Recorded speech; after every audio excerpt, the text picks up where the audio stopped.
নমস্কার বন্ধুরা, আমি সুমন আর আমার এই ছোট্ট ছাদ বাগানে তোমাদের সবাইকে স্বাগত। আর এই চন্দ্রমল্লিকা ফুলগুলো দেখো এবার ফুটতে শুরু হয়েছে। এখানে কিন্তু তিনটে কালার হয়েছে, মেরুন, সাদা আর হচ্ছে হলুদ। আর হলুদ রঙের ফুলটা দেখো কত বড় হয়েছে, এখনও কিন্তু ফুলটা পুরো ফোটেনি। আর এই বড় চন্দ্রমল্লিকা কিন্তু এর আগে আমার ছাদ বাগানে কখনো হয়নি, এই প্রথমবার। প্রতি বছর কিন্তু এই ছোটো সাইজটাই হয়। দোকানদার যেমন চারা গাছ দেয়, আমাদের তো আর কিছু করার থাকে না। আর একটা জবা ফুল ফুটেছে, আর এই সাইডেও দেখতে পাচ্ছি দুটো জবা ফুল ফুটেছে। এই দেখো, একটা হচ্ছে ঢেঁড়স জবা আর একটা হচ্ছে লক্ষ্মী জবা।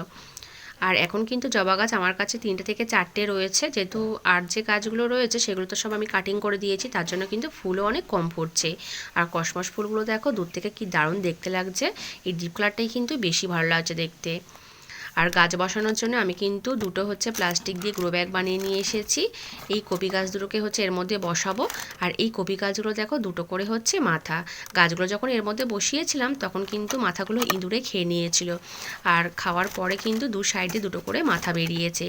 আর এখানে আমি কিন্তু একটা সয়াবিনের প্যাকেট দিয়ে গ্রো ব্যাগ বানিয়েছি, আর একটা কিন্তু বিস্কুটের প্যাকেট দিয়ে গ্রো ব্যাগ বানিয়েছি। আর এরকম প্লাস্টিকের গ্রো ব্যাগ কিন্তু আমার ছাদ বাগানে অনেক রয়েছে, তার মধ্যে গাছ বসানো, তোমাদের তো সেটা দেখিয়েছি। আর যতটা সবজির খোসা রয়েছে পুরো খোসাটাই দেখো আমি হচ্ছে দুটো গ্রো ব্যাগের মধ্যে হাফটা হাফটা করে দিয়ে দিয়েছি। আর এবারে এর উপরে দিয়ে দেবো হচ্ছে কিছুটা কিচেন কম্পোস্ট। এটা কিন্তু মাটি নয়, এটা হচ্ছে কিচেন কম্পোস্ট, রোদ্দুরের মধ্যে হচ্ছে শুকনো করে আমি রেখে দিয়েছি। আর অনেকের হয়তো মনে হতে পারে এই কাঁচা সবজির খোসা দিয়ে গ্রো ব্যাগ বা বেড রেডি করে তার মধ্যে গাছ বসালে গাছের হয়তো কোনো ক্ষতি হতে পারে, কিন্তু না, গাছের কিন্তু কোনো ক্ষতি হয় না। গাছ বরঞ্চ এর মধ্যে খুবই ভালো হয়। আর এক্সট্রা বরঞ্চ অনেক কিন্তু হচ্ছে গাছ পাওয়া যায় এখান থেকে। আমি তো এরকমভাবে সবজির খোসা দিয়ে হচ্ছে গ্রো ব্যাগ বা বেড রেডি করেই কিন্তু যে কোনো গাছ বসাই। দেখো গাছটাকে হচ্ছে বের করে নিয়েছি, আর মাটি না ছাড়িয়ে আমি কিন্তু গাছগুলোকে দেখো বসিয়ে দিচ্ছি, তাহলে আর শিকড়টা হচ্ছে কাটলো না। আর এবারে সাইড দিয়ে আমি কিন্তু একটু কিচেন কম্পোস্ট দিয়ে দেবো। আর এরকম সবজির খোসা বা পাতা দিয়ে কিন্তু গ্রো ব্যাগ বা বেড রেডি করলে কিন্তু গ্রো ব্যাগ বা বেডগুলো কিন্তু অনেক হালকা হয়, ছাদের লোডও অনেক কম হয়, আর গাছও কিন্তু এর মধ্যে খুব ভালো হয়। এইটারও একটু দিয়ে দেবো সাইড দিয়ে। দেখো দুটোর মধ্যে দিয়ে দিয়েছি, একটু পরে আমি জল দেবো। তার আগে এই যে গাছ দুটো ছিল এইগুলোর মধ্যে আমি কিছুটা কিচেন কম্পোস্ট হচ্ছে ভরে নেব। এর মধ্যেই আমি কিন্তু হচ্ছে গরমের সবজির বীজ কিন্তু বসাবো। যেহেতু এখন হচ্ছে শীতের গাছ রয়েছে বেডের মধ্যে, ওইগুলো হচ্ছে তুলে নেওয়ার পরে এখান থেকে চারা রেডি করে নিই, তারপর এখান থেকে চারা তুলে ওর মধ্যে বসাবো। এই তিনটের মধ্যে বসাবো।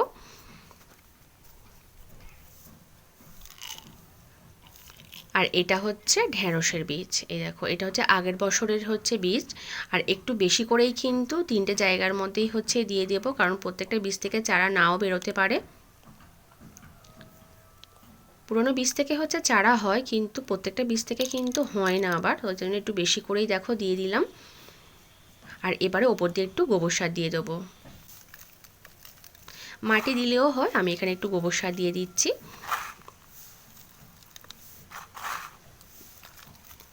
দেখো গোবর সার দিয়ে দিয়েছি। আর এবারে এই গাছগুলো আর এই বীজগুলোর ওপর দিয়ে একটু হচ্ছে জল দিয়ে দেবো। আর যে কোনো বীজ বসানোর পরে কিন্তু জল আমি এরকম হাত দিয়েই দিই, কারণ মগে করে একেবারে ঢেলে দিলে তাহলে মাটিটা অনেকটাই কিন্তু কাদা কাদা হয়ে যায়, আর তাহলে বীজ থেকে চারা বেরোতেও কিন্তু অনেক সময় লাগে, বা অনেক বীজ থেকে চারাও কিন্তু বেরোয় না। দেখো কপি গাছগুলোকেও দিয়ে দিয়েছি। আর গাছগুলোকে দেখো আমি কিন্তু এবার ছায়ার দিকে নিয়ে চলে এসেছি। আর এই যে বীজগুলো বসিয়েছি এইগুলো কিন্তু দুদিন পরে আমি হচ্ছে রোদ্দুরের মধ্যে সরিয়ে দেব, আর গাছগুলোকেও কিন্তু দুদিন পরে রোদ্দুরের মধ্যে সরিয়ে দেবো। এখন এখানে ছাওয়াই দুদিন থাকবে।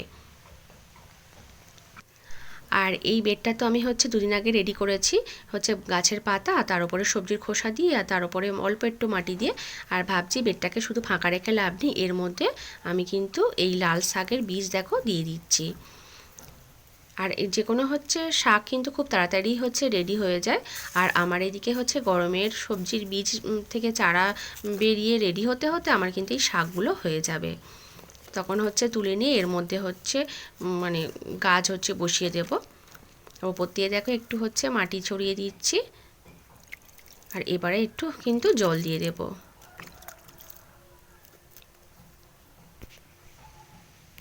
দেখো জলও হচ্ছে আমি দিয়ে দিয়েছি এর মধ্যে, এখানেই থাকবে বেডটা। আর এই দেখো ভাত দেওয়ার পরে গাছে দেখো কত নতুন হচ্ছে ডাল বেরিয়েছে, কি পরিমাণে নতুন ডাল বেরিয়েছে দেখো। আর আমি তো তোমাদের হচ্ছে যখন গাছে ভাত দিয়েছিলাম বলেছিলাম আমি তো এখন এই গাছগুলোতে ফুল ফল চায় না, তাই হচ্ছে নতুন ডালপালা চায়, তাই আমি এই জানুয়ারি মাসেই কিন্তু বাসি ভাত দিয়েছিলাম। তোমরাও কিন্তু এরকম বাসি ভাত দিয়ে দেখতে পারো গাছে।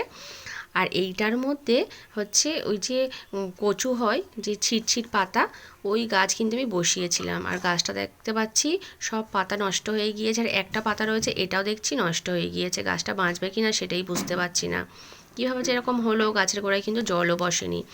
আর এই দেখো সেই বেগুন গাছগুলো যেগুলোর মাথা আমি কেটে দিয়েছিলাম, আর কাটার পরে দেখো প্রত্যেকটা গাছের দেখো দু সাইড দিয়ে দুটো করে কিন্তু ডাল বেরিয়েছে। শুধু হচ্ছে ওপর থেকে নয়, নিচের দিকেও কিন্তু দুটো একটা করে কিন্তু ডাল বেরিয়েছে।